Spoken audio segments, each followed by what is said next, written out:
Hi friends, ಇದು mastmaga.com international bulletin ಸುತ್ತು ಜಗತ್ತು. ನಾನು ಅಮರ್ ಪ್ರಸಾದ್.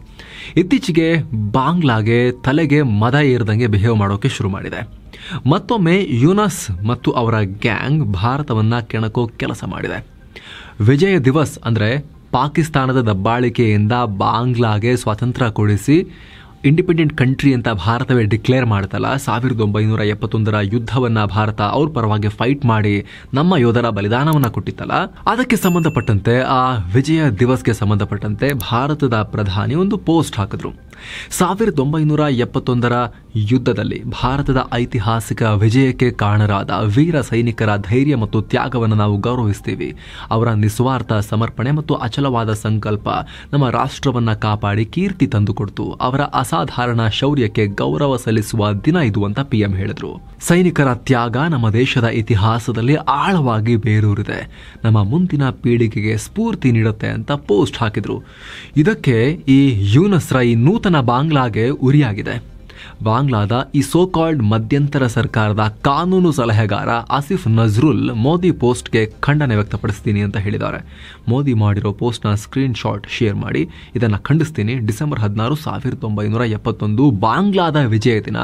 ಈ ನಮ್ಮ ವಿಜಯದಲ್ಲಿ ಭಾರತ ಕೇವಲ ನಮ್ಮ ಫ್ರೆಂಡ್ ಆಗಿ, ಅಲೈ ಆಗಿ ಫೈಟ್ ಮಾಡಿತ್ತು ಅಷ್ಟೇ, ಅದಕ್ಕಿಂತ ಜಾಸ್ತಿ ಏನೂ ಮಾಡಿಲ್ಲ ಅಂತ ಇತಿಹಾಸವನ್ನ ಮರೆತು ದುರಹಂಕಾರದ ವರ್ತನೆ ಮಾಡಿದ್ದಾರೆ ಮನುಷ್ಯ. ಅಂದ್ರೆ ಪಾಕ್ ವಿರುದ್ಧ ಯುದ್ಧ ಮಾಡಿದ್ದು ನಾವೇ ಇಂಡಿಪೆಂಡೆನ್ಸ್ ಪಡ್ಕೊಂಡಿದ್ದು, ಭಾರತ ನಮ್ಮ ಮಿತ್ರ ಆಗಿತ್ತು ಅಷ್ಟೇ ಅಂತ ಹೇಳಿದ್ದಾರೆ. ಸ್ನೇಹಿತರೆ, ನಿಮಗೆ ಗೊತ್ತಿರಬಹುದು, ಭಾರತ ಇಲ್ಲ ಅಂದ್ರೆ ಬಾಂಗ್ಲಾ ಅವತ್ತು ಪಾಕಿಸ್ತಾನದ ಕೈಯಲ್ಲಿ ಚಕ್ರಕ್ಕೆ ಸಿಕ್ಕ ನಿಂಬೆ ಹಣ್ಣಿನ ತರ ಶರ್ಬತ್ ಆಗ್ತಾ ಇತ್ತು. ಬಾಂಗ್ಲಾದ ಮುಕ್ತಿ ವಾಹಿನಿಗೆ ಎಲ್ಲ ರೀತಿಯಲ್ಲೂ ಸಹಾಯ ಮಾಡಿದ್ದು ಭಾರತ. ಅವರ ಪರವಾಗಿ ಯುದ್ಧ ಮಾಡಿ ಸಾವಿರಾರು ಸೈನಿಕರನ್ನ ಕಳ್ಕೊಂಡಿದ್ದು ಭಾರತ. ಆದ್ರೆ ಈಗ ಅದು ನಮ್ ಗೆಲುವು, ನಾವು ಫೈಟ್ ಮಾಡಿರೋದು, ನಿಮ್ದೇನು ಸಂಭ್ರಮ ಅಂತ ಹೇಳಿ ಬಾಂಗ್ಲಾ ದುರಹಂಕಾರದ ವರ್ತನೆ ಮಾಡ್ತಾ ಇದೆ. ಶೇಖ್ ಹಸೀನಾ ಅಧಿಕಾರದಿಂದ ಇಳಿದ ಬಳಿಕ ಬಾಂಗ್ಲಾ ಬದಲಾಗ್ಬಿಟ್ಟಿದೆ. ಇನ್ನೊಂದು ಕಡೆ ಯೂನಸ್ ಮತ್ತವರ ಗ್ಯಾಂಗ್ನ ಆಡಳಿತದಿಂದಾಗಿ ಬಾಂಗ್ಲಾ ವ್ಯಾಪಾರಿಗಳಿಗೆ ದೊಡ್ಡ ಹೊಡೆತ ಬಿದ್ದಿದೆ. ಕಲ್ಕತ್ತಾದಲ್ಲಿ ನಡೆಯೋ ಮೇಳದಲ್ಲಿ ಬಾಂಗ್ಲಾ ವ್ಯಾಪಾರಿಗಳು ನೀವು ಬರೋದು ಬೇಡ ಅಂತ ಈಗ ಲೆಟರ್ ಕೂಡ ಹೋಗಿದೆ. ಅಷ್ಟೇ ಅಲ್ಲ, ಮೇಳದಲ್ಲಿ ಸ್ಟಾಲ್ ಇಡೋಕೆ ಆಲ್ರೆಡಿ ಬುಕ್ ಮಾಡಿರೋ ಬಾಂಗ್ಲಾ ವ್ಯಾಪಾರಿಗಳಿಗೆ ಮೇಳದ ಆಯೋಜಕರು ನೀವು ಬರೋದು ಬೇಡ, ನೀವು ಅಲ್ಲೇ ಇರಿ, ನೀವು ದುಡ್ಡು ಕೊಟ್ಟಿದ್ದೀರಲ್ಲ ಅದರ ರಿಫಂಡ್ ನಿಮಗೆ ವಾಪಸ್ ಕಳಿಸ್ತೀವಿ ದುಡ್ಡನ್ನ ಅಂತ ಹೇಳಿದ್ದಾರೆ. ಏನೋ ಬಾಂಗ್ಲಾದಲ್ಲಿ ಅರೆಸ್ಟ್ ಆಗಿರೋ ಚಿನ್ಮಯ್ ಕೃಷ್ಣದಾಸ್ ಪರ ಹೋರಾಡ್ತಿರೋ ಬಾಂಗ್ಲಾದ ಪ್ರಮುಖ ವಕೀಲ ರವೀಂದ್ರ ಘೋಷ್ ಕಲ್ಕತ್ತಾಗೆ ಬಂದಿದ್ದಾರೆ.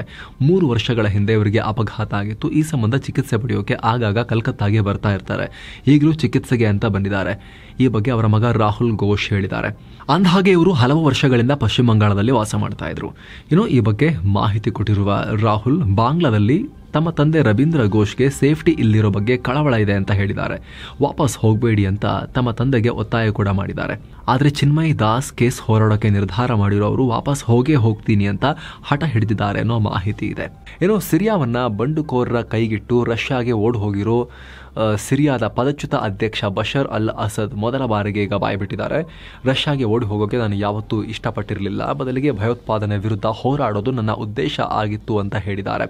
ಅಲ್ಲದೆ ಬಂಡುಕೋರರು ಡಿಸೆಂಬರ್ 8ನೇ ತಾರೀಕು ಡಮಾಸ್ಕಸ್ ಒಳಗೆ ನುಗ್ತಾ ಬರುವಾಗ ಯುದ್ಧ ಕಾರ್ಯಾಚರಣೆಯ ಮೇಲ್ವಿಚಾರಣೆ ನಡೆಸೋಕೆ ಲಟಾಕಿಯಾ ಪ್ರಾಂತ್ಯದಲ್ಲಿರೋ ರಷ್ಯಾ ಸೇನಾ ನೆಲೆಗೆ ಹೋಗಿದ್ದೆ. ಆದರೆ ಅದೇ ರಷ್ಯಾದ ಸೇನಾ ನೆಲೆ ಮೇಲೂ ಕೂಡ ಡ್ರೋನ್ ದಾಳಿ ಆಯಿತು. ಆಗ ರಷ್ಯಾದವರು ನನ್ನನ್ನು ಏರ್ ಲಿಫ್ಟ್ ಮಾಡಿ ರಷ್ಯಾಗೆ ಕಳಿಸೋಕೆ ಅವರೇ ಡಿಸೈಡ್ ಮಾಡಿದ್ರು ಅಂತ ಟೆಲಿಗ್ರಾಮ್ ಚಾನಲ್ ಮೂಲಕ ಅಸದ್ ಮಾತಾಡ್ಬಿಟ್ಟಿದ್ದಾರೆ. ಈಗ ಇನ್ನೊಂದು ಕಡೆ ರಷ್ಯಾದೊಂದಿಗೆ ಅಸದ್ ಸಂಬಂಧದ ಬಗ್ಗೆ ಅಚ್ಚರಿಯ ವಿಚಾರ ಬಯಲಾಗಿದೆ.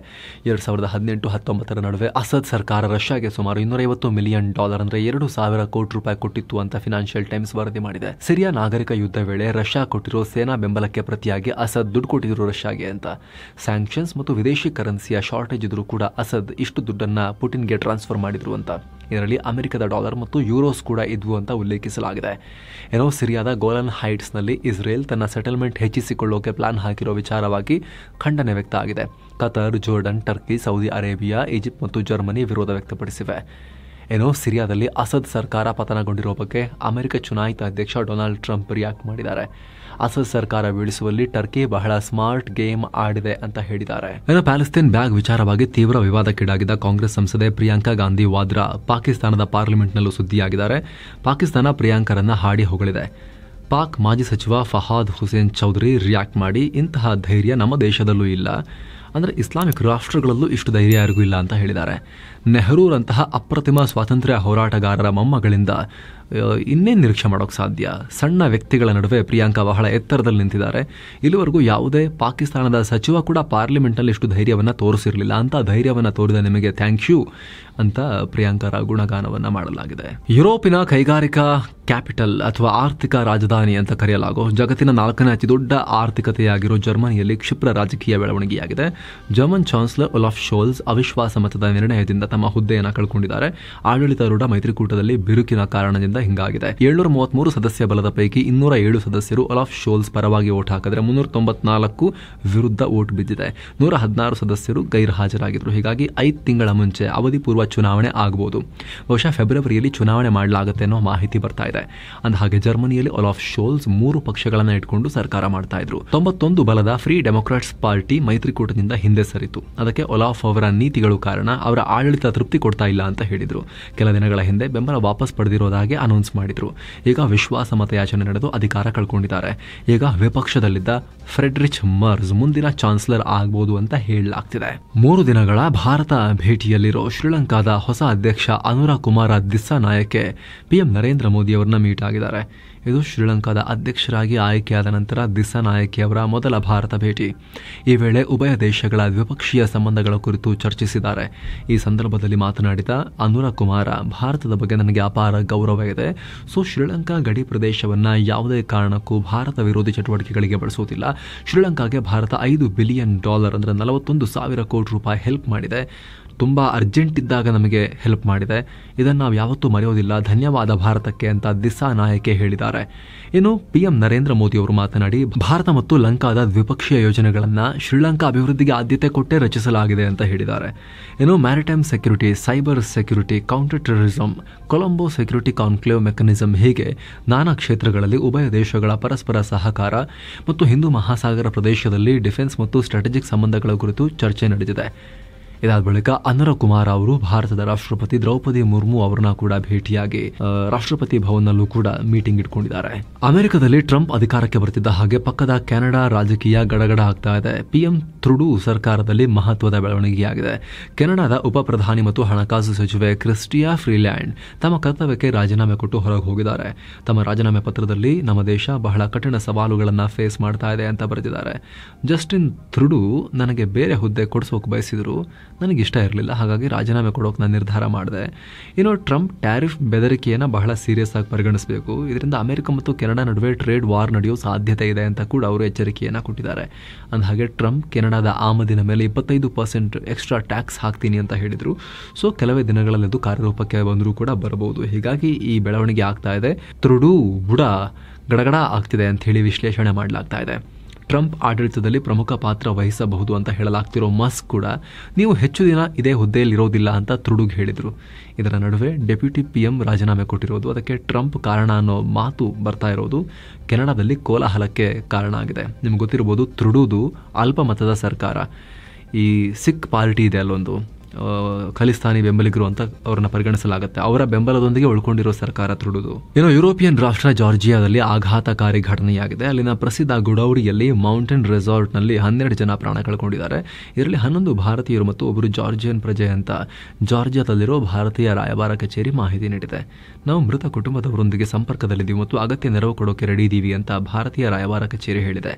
ಆರಂಭಿಕ ತನಿಖೆಯಲ್ಲಿ ಯಾವುದೇ ರೀತಿ ಹಿಂಸಾಚಾರ ಅಥವಾ ಗಾಯಗಳಾಗಿರೋದು ಪತ್ತೆಯಾಗಿಲ್ಲ. ಇವರೆಲ್ಲ ಕಾರ್ಬನ್ ಮೊನಾಕ್ಸೈಡ್ ವಿಷದಿಂದ ಮೃತಪಟ್ಟಿರಬಹುದು ಅಂತ ಹೇಳಲಾಗ್ತಿದೆ. ರಷ್ಯಾ ಯುಕ್ರೇನ್ ಯುದ್ಧ ನಿಲ್ಲಿಸೋ ಕುರಿತಾಗಿ ಅಮೆರಿಕದ ಚುನಾಯಿತ ಅಧ್ಯಕ್ಷ ಡೊನಾಲ್ಡ್ ಟ್ರಂಪ್ ಮತ್ತೆ ಮಾತನಾಡಿದ್ದಾರೆ.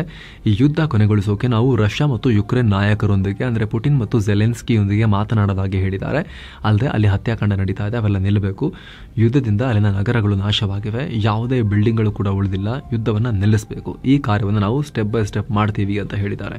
ಅಮೆರಿಕದ ಹಲವು ಕಡೆ ಶಂಕಿತ ಡ್ರೋನ್ ಹಾರಾಟದ ಗಲಾಟೆ ಮುಂದುವರೆದಿದೆ. ಈ ಸಂಬಂಧ ಇದೀಗ ಅಮೆರಿಕದ ಡಿಪಾರ್ಟ್ಮೆಂಟ್ ಆಫ್ ಹೋಮ್ಲ್ಯಾಂಡ್ ಸೆಕ್ಯೂರಿಟಿ ಹಾಗೂ FBI, ಫೆಡರಲ್ ಏವಿಯೇಷನ್ ಅಡ್ಮಿನಿಸ್ಟ್ರೇಷನ್ ಮತ್ತು ಡಿಪಾರ್ಟ್ಮೆಂಟ್ ಆಫ್ ಡಿಫೆನ್ಸ್ ಜಂಟಿ ಹೇಳಿಕೆಯನ್ನು ಬಿಡುಗಡೆ ಮಾಡಿದ್ದಾರೆ.